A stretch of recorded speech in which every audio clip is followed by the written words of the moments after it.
All right, welcome Unsecurity Podcast listeners. This is episode 152. The date is, I don't remember, October 22nd, Yeah. 2021. Is it still 2021? Yes. Somehow. All right, well, that's good. Uh, yeah, and you'll be hearing this, in a few days when the marketing people get done with it and do their release. Yep. So joining me as usual is my good friend and I mean good friend, right? Some people just say that stuff, but I really mean it. It's Brad and I. Hi, Thank you. Brad.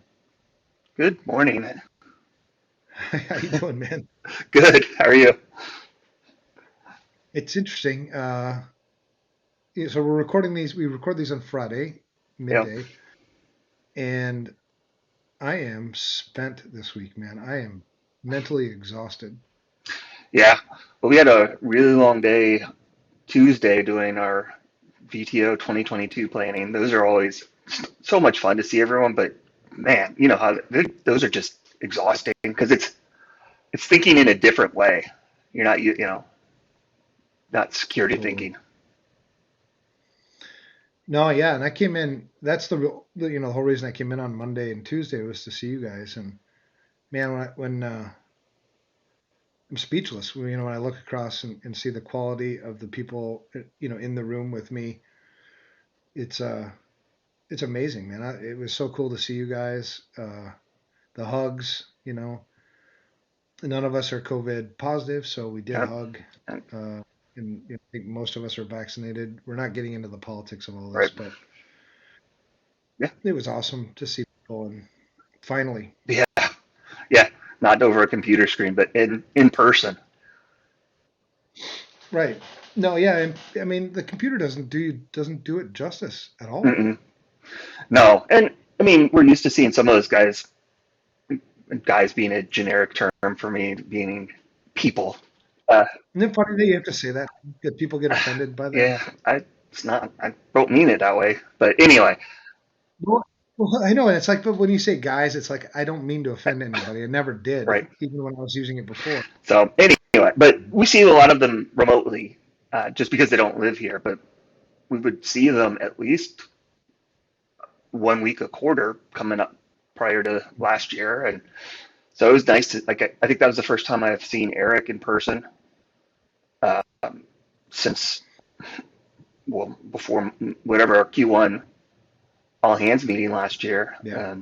Trying to think who else. Tyler. Uh, Yes, that would have been January yeah, I 2020. think I've seen Oscar once. I think, but Yeah. yeah, it's so nice to see him in person. Well, and I want to start the show before we get too far into it. I do want to give a shout out and um, I guess my heart. We Yeah, lost somebody in the last couple of weeks, and not at FRSecure or Security Studio, but our community did, and we. It's funny. We're also busy doing things that sometimes we miss the news. But Clement Dupuis passed away a yeah, couple of weeks ago, and I don't think if he were alive, he doesn't know how much of an impact he actually yeah. had on people. Oh, I mean, I don't know if I would have passed CISSP without CCCure. Like that was such a huge Right. resource for me. Yeah. So for people who don't know Clement Dupuis, he was the guy behind cccure.org. So if you go there, you can see his awesome work. And I took my CISSP back in 2005, and he was there then. That was the first time I ran into him because I was looking for, at the time, the only practice exams and things that you could find were the ones that were like super expensive. And many of us were paying Hmm. for our own CISSP. So I didn't have a budget and came across his site and yeah, it was awesome. And then he was always in this for the right reasons, right? He didn't No. want to gouge people. He wanted to help the community. Fostered this awesome legacy, and that's the cool part too is he Hmm. left a legacy. So his daughter now taking up the torch. And she is from all intents and purposes more than Yep. capable of doing it, and probably taking it to the level. Yeah. It's pretty amazing. So want to say goodbye to Clement. He also helped us with the Yep. CISSP mentor program. He gave us his inexpensive service was already inexpensive, but he even took off a significant discount from that for people who went through the CISP mentor program, and also allowed us as instructors to use his platform Yep. for free, part of our teaching. So just a crazy awesome person. Yeah. I'm sad that he's not here with us Yeah. anymore. Yeah. And I never met him in person. Just, all communication's been over email with him, but you could just tell he was just so passionate and in it for the right reasons. Yeah, totally the real deal. Yeah. So pay your respects to him, please. Clement Dupuis, ClementDupuis. Clement Dupuis. Awesome guy. All right. Well, nothing like getting a Friday or whatever day this is off on that kind of note, but it behooves us to call out people Oh, that are awesome in our industry because hopefully some of our listeners will go out and do some research on him. Go to cccure.org, learn about him, and try to yep. emulate that, right? Because it's people like that we want to emulate. We don't want to emulate. I don't want us to emulate. People are in this for their ego or in this for the money. I mean, I want to emulate people that are in this for service. This is a Hmm. service industry. Yeah. You could So, definitely do worse. oh yeah, yeah. So the marketing folks gave us some topics today, which is kind of cool because I think some of these things I've never talked about, here.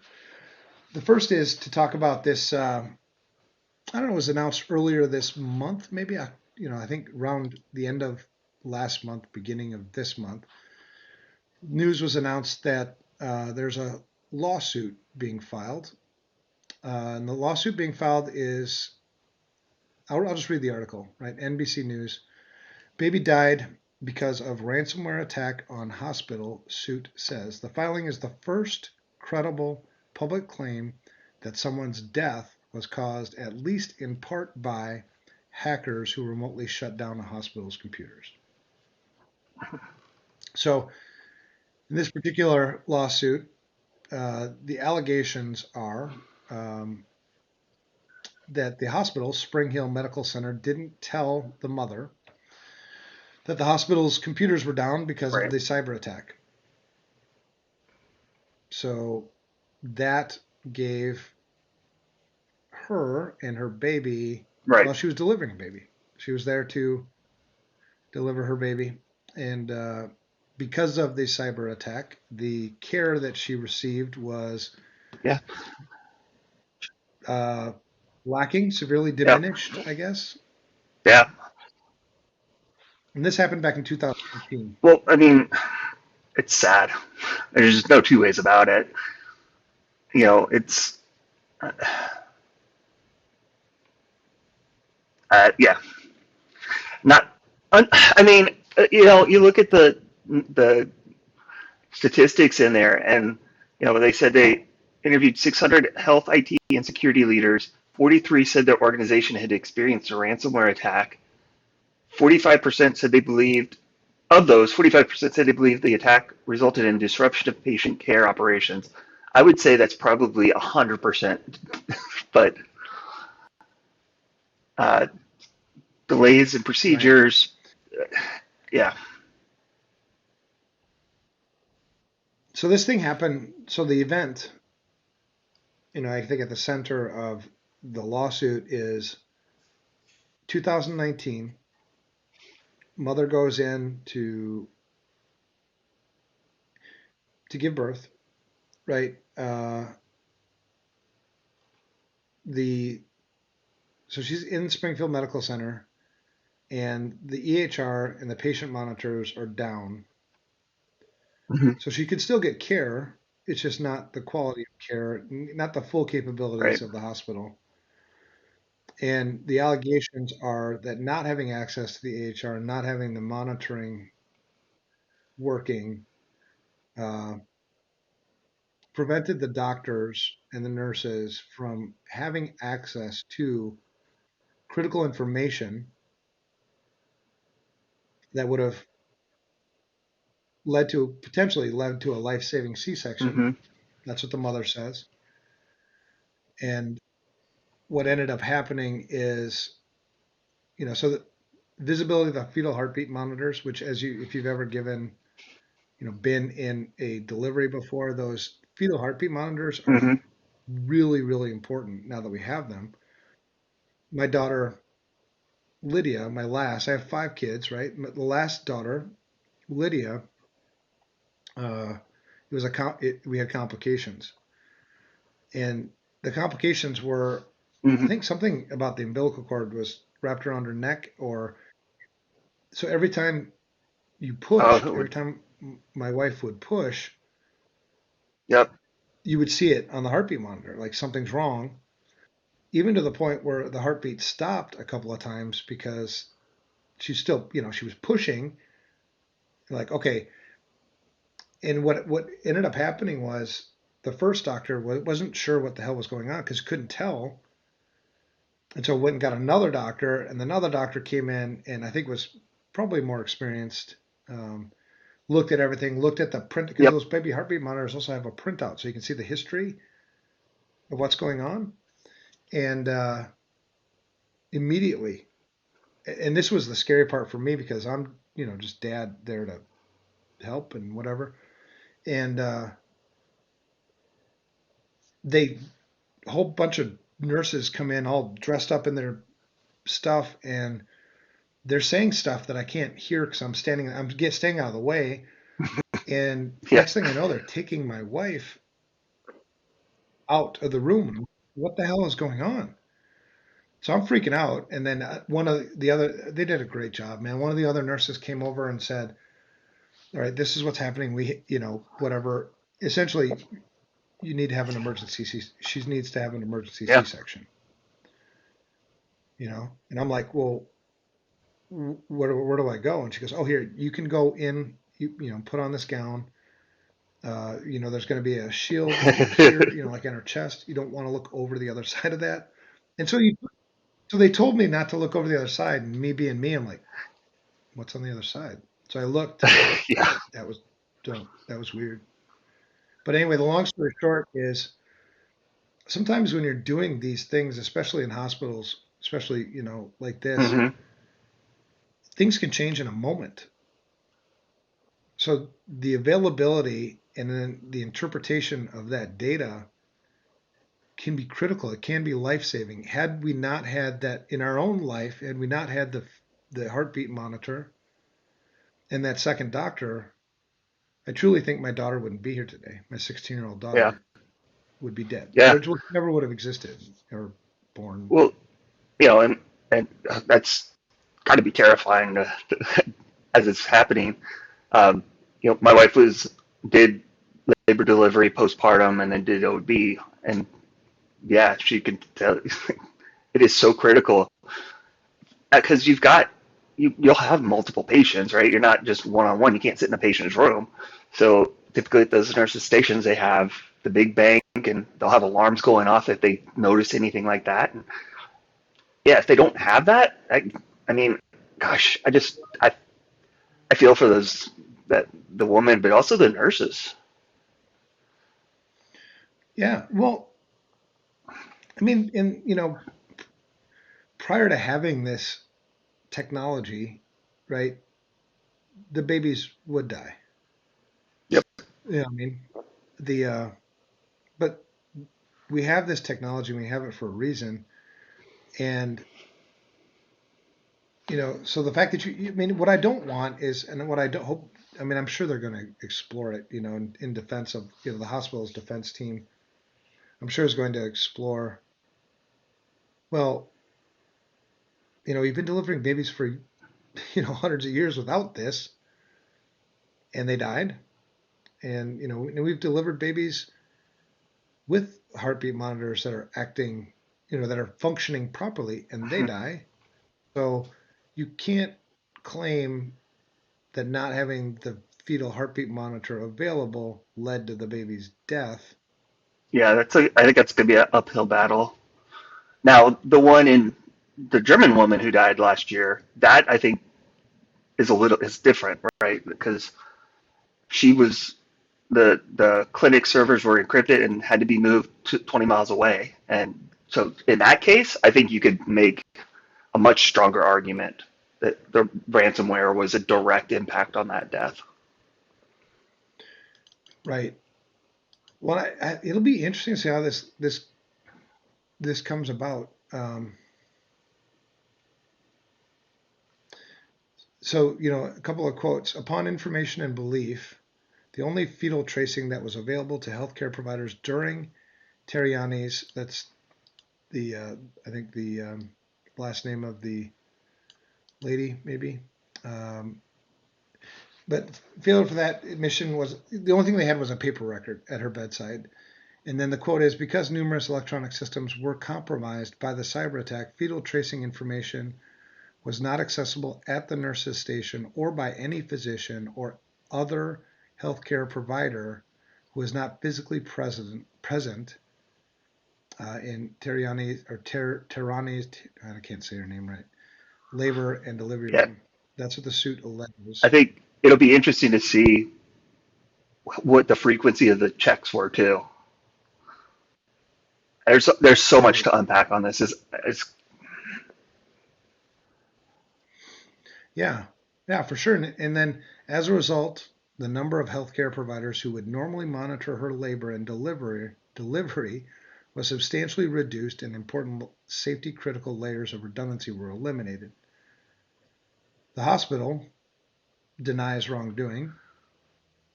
Their quote is, "We stayed open and our dedicated healthcare providers continued to care for our patients because the patients needed us and we, along with the independent treating physicians who exercised their privileges at the hospital, concluded it was safe to do so." That's their that's the quote from Springfield Medical Center CEO Jeffrey St. I Clair. mean, I wouldn't expect anything else. Right, and what a cop out, I think. I mean, we stayed open. We were open.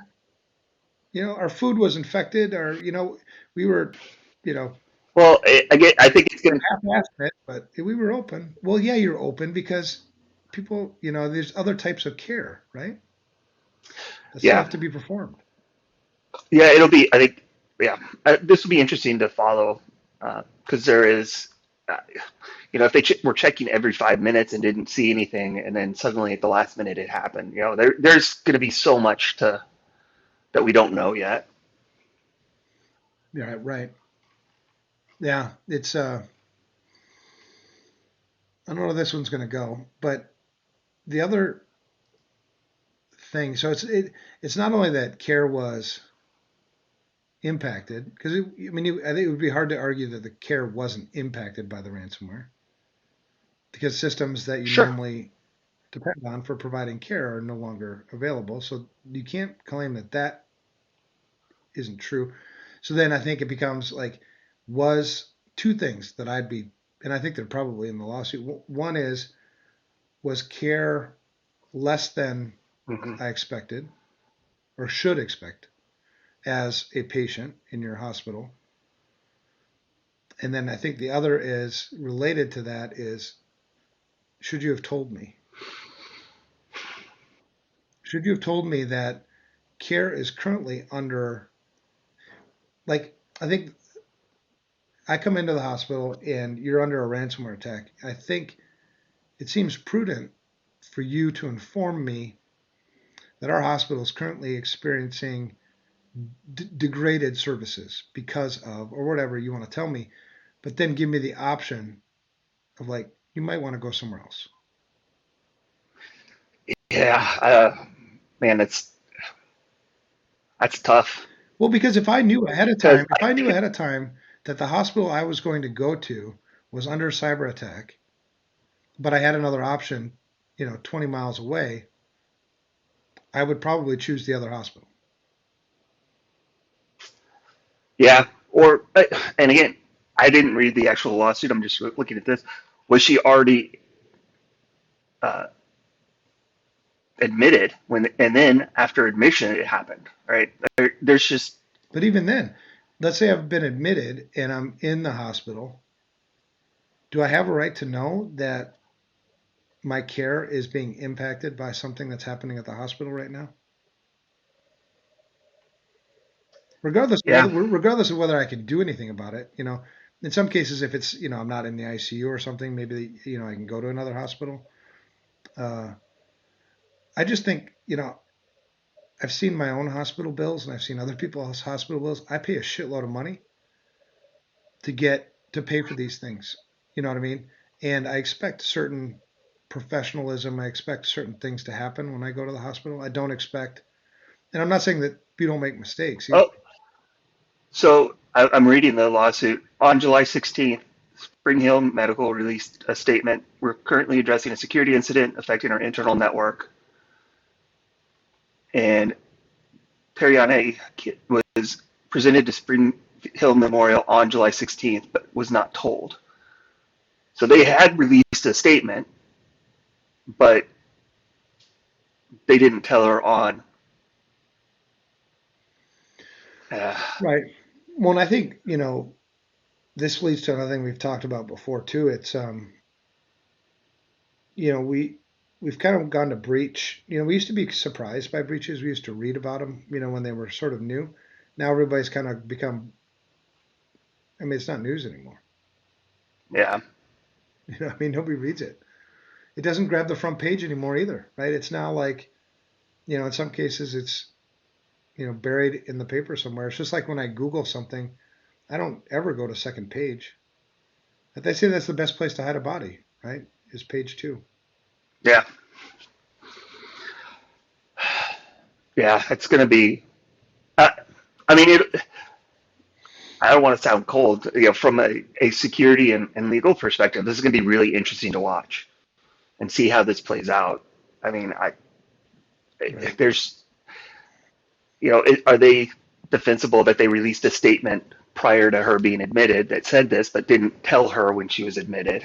You know, is Mhm. that defensible or not? There's that. That's just one aspect of all of this. So, Right. yeah, And we'll put the link to the actual lawsuit in the show notes because it does go into a hell of a lot more detail about step by step what took place, what the dates were. I haven't read it thoroughly, and I do no, plan on doing that because I am interested in knowing the chain of events, who did what and when and how did because at the end of the day, the result was whether it was because of the ransomware, because of the hospital, because of whatever, we're trying to figure out all that because ofs. hmm There's a baby who's dead. right. Oh, yeah. I mean, there's no way to. You can't go fix that. Right. So work it back from there. Baby's dead. Fact. What led up to it? Why?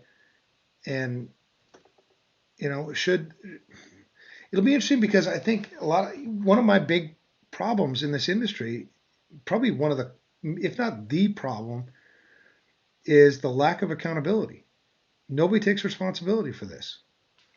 So let's say, worst case, and I'm not saying this is true, but let's say the hospital really didn't, they didn't act responsibly and somebody died. Should somebody pay the price for that?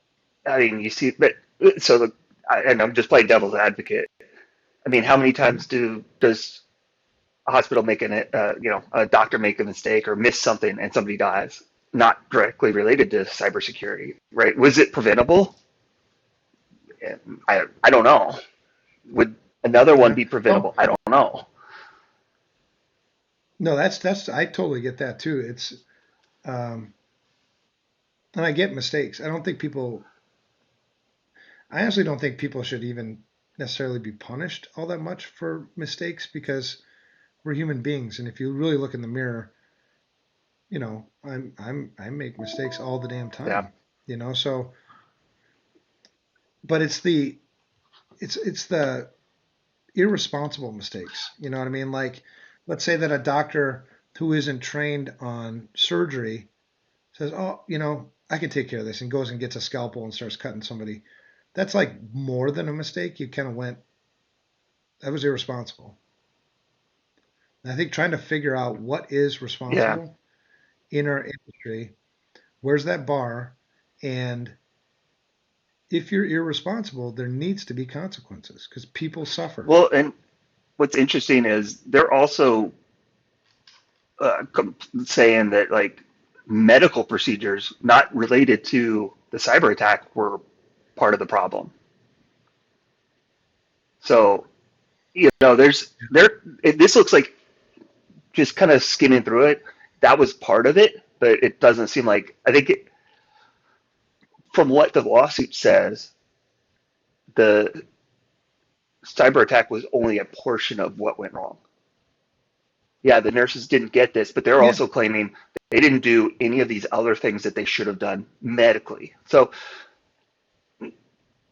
maybe it's a little bit misleading headline, clickbaity type headline, but I mean, I don't doubt that there was some sort of, you have to say there's a lower level of care, maybe not lower care, less responsiveness, right? Because you're not seeing the heartbeat tracing at the nurse's station. You have to go in the room and check it. So instead of real time, maybe you see it every 10 minutes.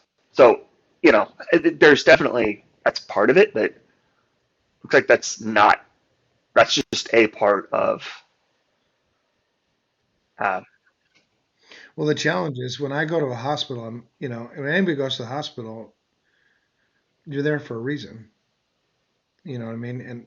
And a lot of, I don't go to the hospital because I just feel like visiting the hospital. I haven't been there for a while. I go to the hospital because I need something, and I probably need it mhm, desperately. I'm in pain. I'm, you know, gonna die. Whatever. I get a big cut on my arm. Whatever I did or whatever happened, I'm there and I'm desperate, and it's a shitty time for things to mhm, go wrong. And I get that things will go wrong.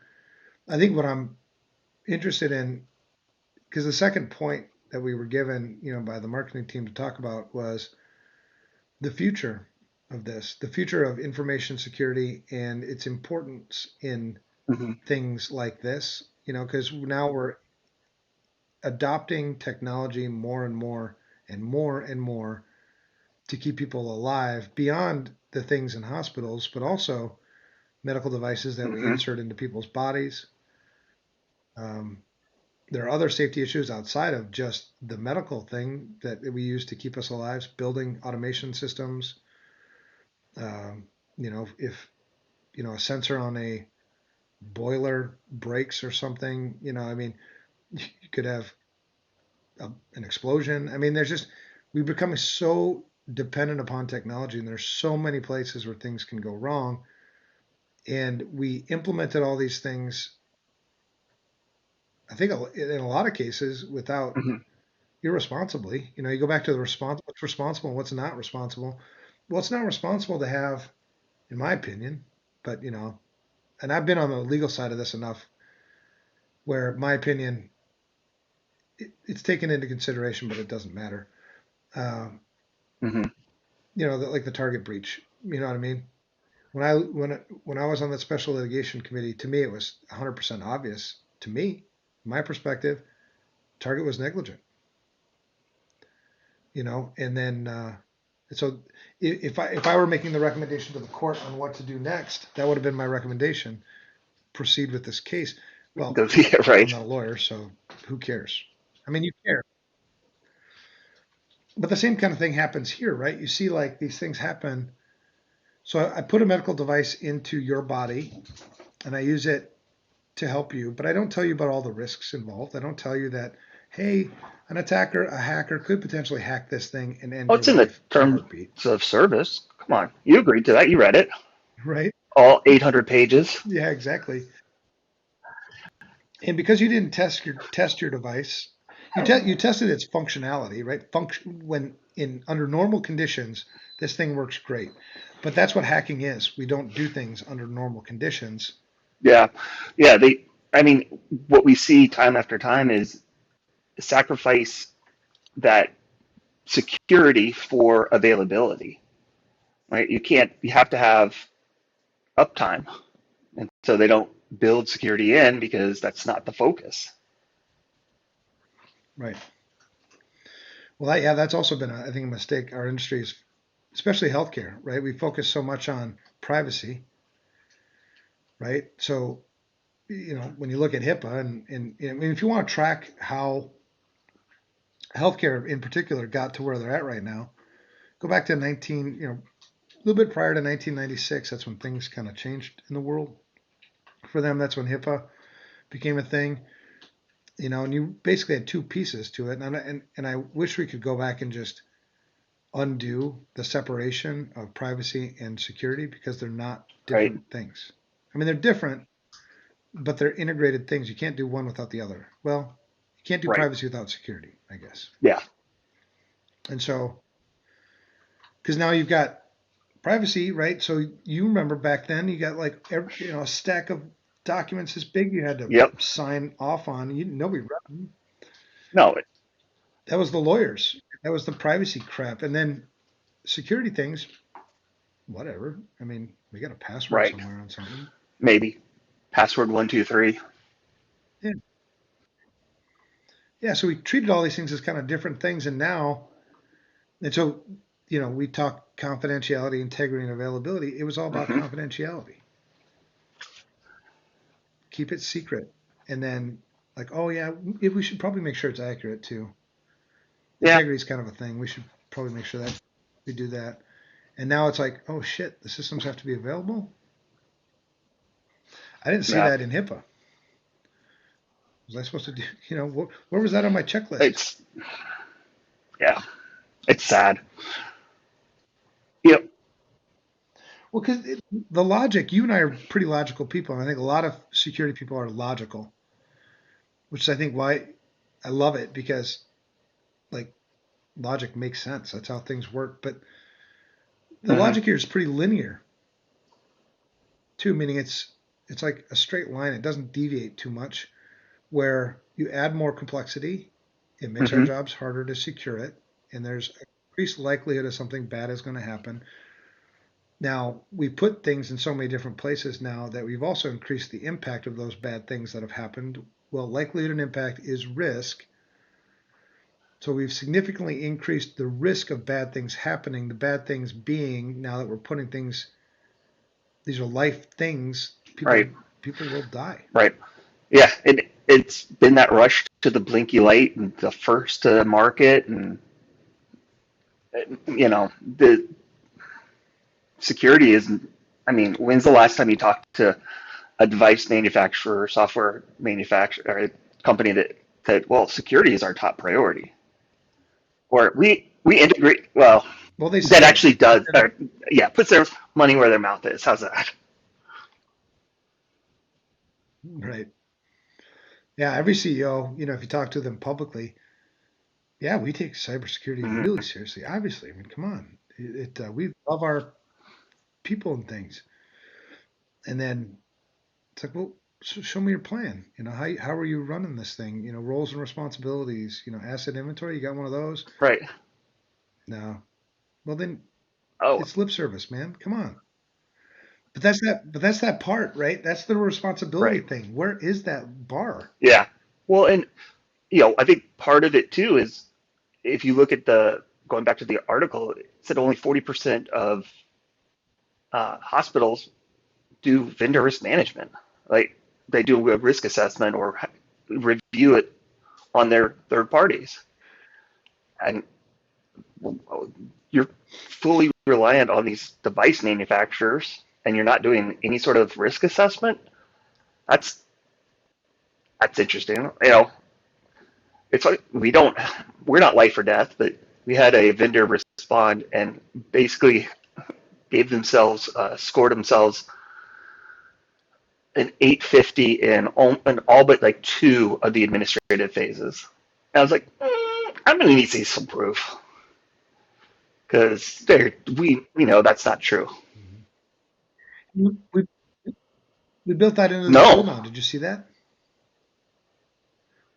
On specific controls, we can force you Nice. to upload a document. And we can also force you to provide uh, commentary. Very cool. I did not realize that it was in there. Because I didn't even, I'll be honest, I didn't even go into the Yeah, controls. I just looked at the overall scores and went, no, BS. well, that was Yeah. it was just released this week, so that. Oh, yeah, I was in there playing with it. It's cool. But it's for that. But, It's for that reason, you know. I mean, okay, fine. You say you're doing this because I think there's a couple things. Either if you say you're doing this and you're not doing this, you either didn't understand the question or you're lying to right. me. And, Now, I can accept you not understanding the question. I would have appreciated you coming to me to get clarity if you weren't sure. But maybe that's a good training opportunity in our relationship. And that's what we're so damn transactional in our world that we engage a vendor for a transaction. You're going to do something for me, as opposed to a relationship where, like, mm-hmm, we do business together. You do things for me, but I need to know more about you and you need to know more about me because how would you be serving right. me well if you don't know me? It goes beyond just performing some task for me. Are you performing this task Mm-hmm, well or not? And so the second piece, if you're lying to me, how does that sit with you like personally in a relationship? right. Well, and, let's say maybe they thought they understood the question, but they're not security, that's not their job. So it's unintentional, right? It's not misrepresenting on purpose. They thought they understood it Right. and they didn't, which is a huge issue that we see. Yeah, and I could cut you some slack on that. Totally. I mean, I could Right. because we suck at communication in our industry generally, and we use words that people don't know Mm-hmm. generally outside of our industry, even within our industry. So I could cut you slack on that. What I can't cut you slack on is for answering yes to something that you know is a no. Correct. Right. And having done how many thousands of assessments, you can tell. And that goes back to the accountability thing again, right? So our vendors tell us things, and we just all right, and then we find out Oh, it's a lie. You told me that you did background checks on your employees. You told me that you don't share usernames and passwords to my systems. You told me these things. I find out later that it's a lie. right. Okay. So are we going to do something about it? Because what we usually get back from the business is, oh, we can't change vendors. They do this thing for us, and it's really, really critical. And it's like, okay, but they lied. Right. Why would you get in bed, marry, and have babies with somebody who lies to you all the Right. time? Well, I think that goes back to your distributed empowerment model. Hmm. Hey, Yeah, look, I'm telling you this is what's going on. If you're willing to make that risk, okay, that's fine, but here's what we're going to do about it. right. Because I think that's one of the things that lacks so much in our industry. So when you talk about the future of information security and its importance to keeping us alive, we're you see it just like I do. Everybody who's got eyes open can see that we're more and more and more dependent on technology to keep us alive every single day. We keep putting more stuff in. Mhm. You can't stop it. You can you can control pieces of it. Like in my own life, I won't add technology.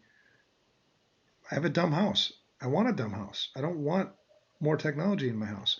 That's one of the choices. Your other choice is, okay, I'm going to, I want this technology. Well, then learn how to use it responsibly. Right.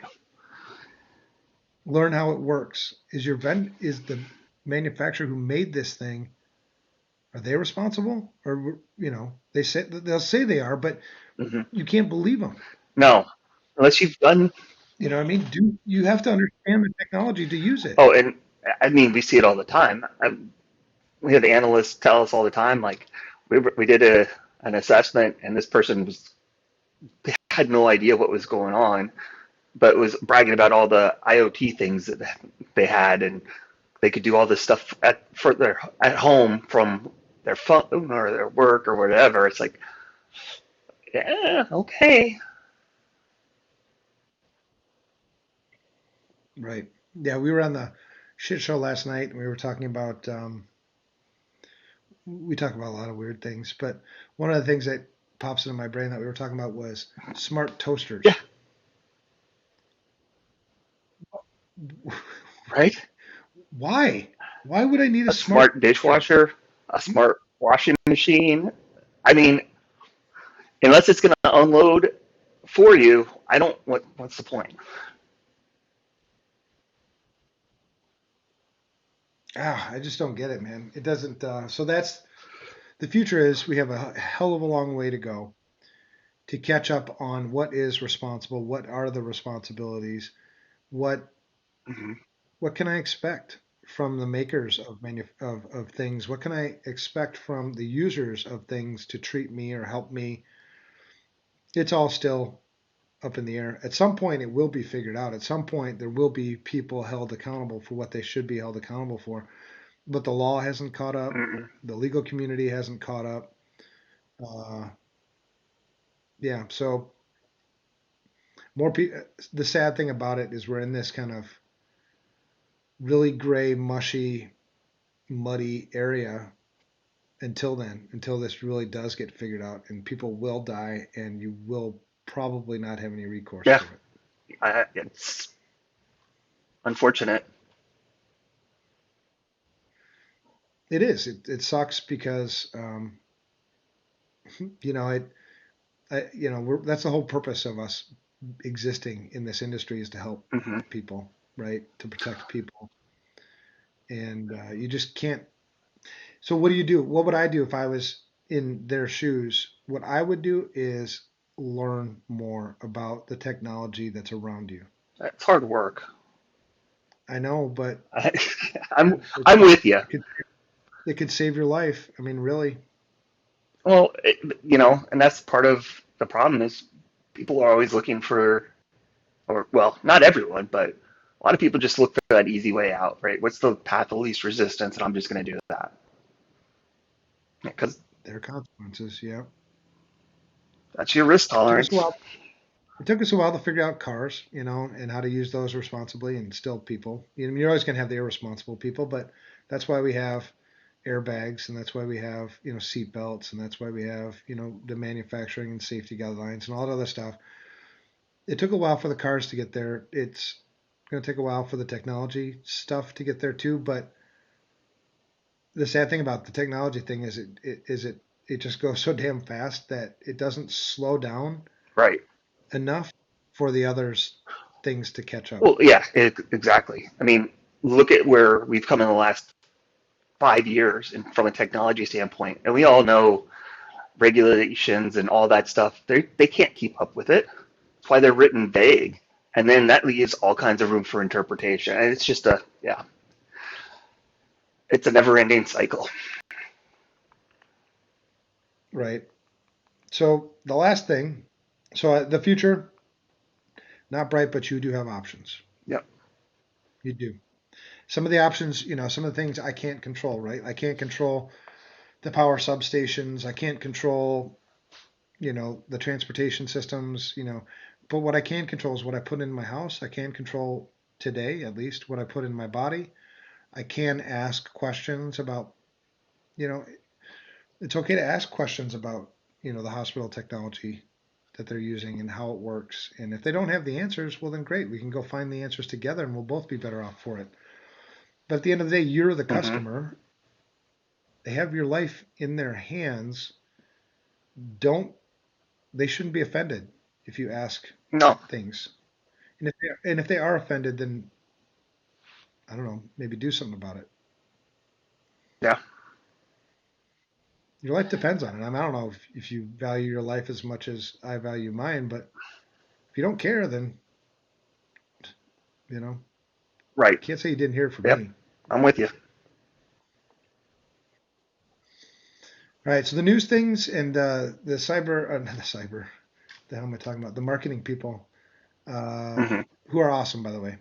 I just, I refer to them because they're the ones who lead now, what we talk about. And I love it because it's something I don't have to do. And I think they're Yeah, better at it. they know what's going on. As well, it's like what you were saying. Yeah. The security people, we're really good at telling people what they should be doing, not what they're interested in or what they can do. So it's nice to have them kind of having a pulse on what's going on, what are people talking about, and then giving us content that hopefully is more relevant. True. Totally. All right, so the only news thing, this has been on the list 2 weeks in a row, so I suppose we'll address it, but I don't want to address it too much. I don't want to dig into it too much. But a few weeks ago, Google announced their Google Security Advisory Service, GCAT, I think it's called GCAT. So Google's got the cybersecurity action team. I mean, Hmm. they know how to market, man. So this is, I mean, if you look at the marketing, this is, I don't know why I wouldn't do this. Strategic advisory services, trust and compliance services, security, customer and solutions engineering, threat intelligence and incident response services. Their vision is awesome. I mean, it's like they are the world's premier security advisory team. They have a singular mission. Yeah. It's to make as much money as they possibly can at your, well, no, I'm sorry. I'm not reading that wrong. Singular mission of supporting the security and digital transformation of governments, critical infrastructure, enterprises, and small businesses. You read the internal memo.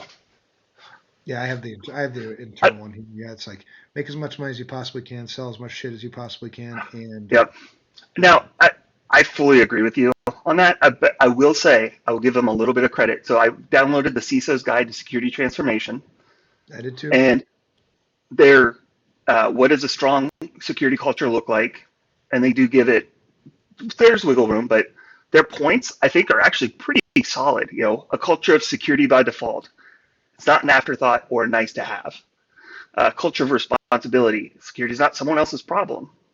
Culture of Yeah, but dude, awareness. copy and paste. You've seen this Oh, stuff I know, but everywhere else. I'm not saying, I'm not arguing that. I'm just saying it's nice that there isn't, like, it's actual, that people are going to read this that maybe wouldn't have read something else. I guess is where Right. I'm going. So, I've always felt there's three things you need. Three things I need before I'm gonna ever do something like, with you. Trust, credibility, and I need to like you. mhm. So on the credibility thing, absolutely. Google, they're credible. They got great security people, I'm sure, who can do a lot of really cool things. The trust thing, do I trust Google? Right. Man, that's you got a long ways to go before you get that. Yeah. I agree, but we're not, normal people, right? So I guess what my thought is on that is they're going to reach a lot of people with this that maybe wouldn't have normally Oh, for seen it. sure. So at least they've got valid information in that. Now, yeah, is it marketing after that? Yeah, but at least it's solid advice. Like you and I have been preaching this for God knows how long, but we have a much smaller No, reach. yeah, and I think once I get over the jadedness of my past experiences with Google, I, it would be awesome and ideal to play together. Meaning, we're serving, in similar ways, serving the best customers' best interests. Um, if Google is actually doing that, I'm 100% for it. I want to enable it. I want to preach it. I want to do it. It's just every time I've seen, big tech come out with Oh, something, there's been an ulterior motive, and I just haven't figured out if there's one here yet. I would say, yeah. Oh, it's definitely like if you look at the web page, I'm with you. I was just impressed that Yeah. their PDF or their paper wasn't full of FUD and marketing. Yeah, exactly. Jargon. Yeah. Yeah, I think I'm going to keep an eye on it for sure. I'm also not an early adopter Mm-mm. on things like this. So for me, it looks promising. I want to see the track record first. Trust is built like this on a track record. And to date, the track record with Google has been, I mean, it's been better for sure, but it's not there yet for me. Yeah. Oh, and I will say that in that paper, there is a definite marketing push for cloud services for Google, right? Like the traditional stuff is this. Well, here's how cloud can help you, right? So don't think it's. I don't think it's perfect. I'm just saying that one page, page 3, where it says prepare your company culture for cloud security. That's a good page. Well, and I think, and I'm sensing more and more of an exit, or at least people talking about an exit from cloud. Our IT and it's so cyclical.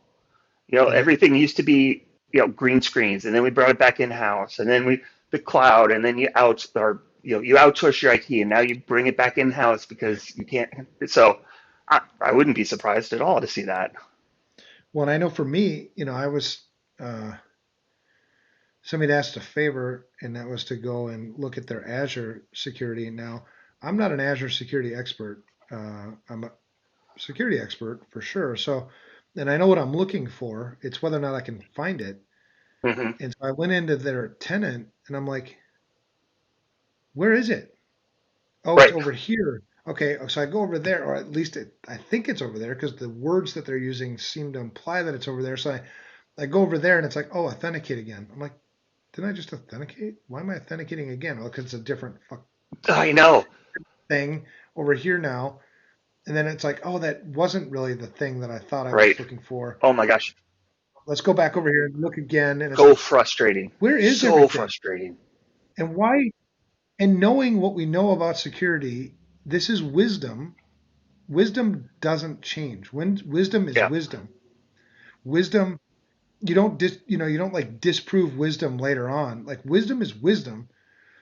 The wisdom is complexity is the worst enemy of security. And so when I went to the tenant and I couldn't figure it out to save my life, I don't think you could have made this any more complex. Hmm. My instant like thing is like I'm out. I'm Give me a server with a Yep. Well, switch. and you wonder why there's so many cloud instances that are improperly secured or left open. Yeah.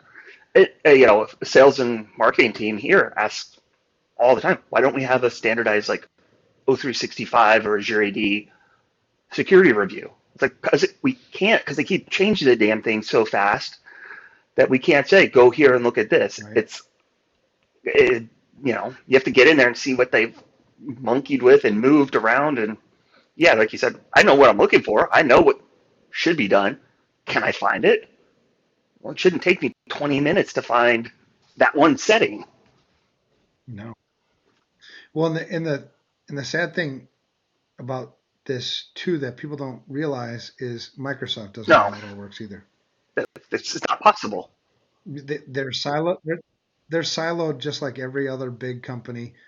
There's specialists over here who understand how this little component works, and there's some specialists over here who understand how this component works, and there's some over there who understand this component. There's nobody who understands all the components and how they all work together and Hmm. how to navigate it all. They won't admit that, but that's logic would prove that out that you nobody could understand Right. something that complex. Yep. So that's my fear with Google. I will give them the benefit of the doubt, and I will continue to. I'll try to be. It's nice to have somebody like you who I think helps keep me more honest with an open mind because my jaded self is like I discount it right away. Like Google, nope, not going there. But Yeah. I think it's worth I mean, continuing to do I go in watch. and say, yeah, and I think that's kind of a difference with us is I'm guarded, but all right, let's see what this is about. I'm not going to go in blindly trusting them. And then you're just like, nope. Yeah, I'm like, now just blow it up. All right. So that's it. Good talk today, man. So much fun. It's always a pleasure. Yeah, well, just Any because shout of outs what for you? we did last week, shout out to ELT for trusting the leadership team, and shout out to the leadership team for just such a man. We do have such a great group, and it was just so much fun to see everybody again. Mhm. Yeah, I'm going to second that, man. It certainly a highlight for the week was seeing everybody, and I mean it's we're so rare, meaning a group of people like us who are just we're all in it for the right reasons. We're all in it to serve the mission. We're all in it to serve others. We're all in it to make the right choices. We're all in it because Hmm. I think at the end of the day we love each other. We love people, and walking in that room and seeing the people, it was mind blowing. And I think that movement will continue. Somebody this week said it's almost like a cult, and it's like put it, you know, cults have a bad they get a bad rap because I don't know, somebody took a whole Well, bunch of them and made I, them drink Kool-Aid and they all died and stuff. I think the difference in a cult and our environment is we're open to criticism, we're open to those conversations, but at the end of the day, we have the same vision. Now, how we get there, well, it's not like my way or the highway, which is, Right. I think, the difference. Well, I think it's important for people to have a purpose, right? So don't if you have a purpose and you're passionate about your purpose, it may seem like a cult because so many people are running around without a purpose. Hmm. They can't understand it. Like why do you have a purpose? I don't have a purpose. I just go to work every day and collect my paycheck and go home. And I think people deserve a purpose. Everybody, everywhere. It doesn't matter what you do or where you work. You need a purpose. It gets you through the tough times too, man. I mean, there are times when it's just like I don't want to work today. I'm tired. I'm just, I'm spent, but there's still work to be done potentially, and it's the purpose that gets you through those ups and downs. And there are ups. Yep. There are days when I'm jacked. I'm just so excited about the things that we've been doing and whatever. But there are days where it's a grind. I'm tired. That's the Yep. purpose to get you through it. All right, brother. That's it. All the listeners have a great week. We'll talk to you again the next week.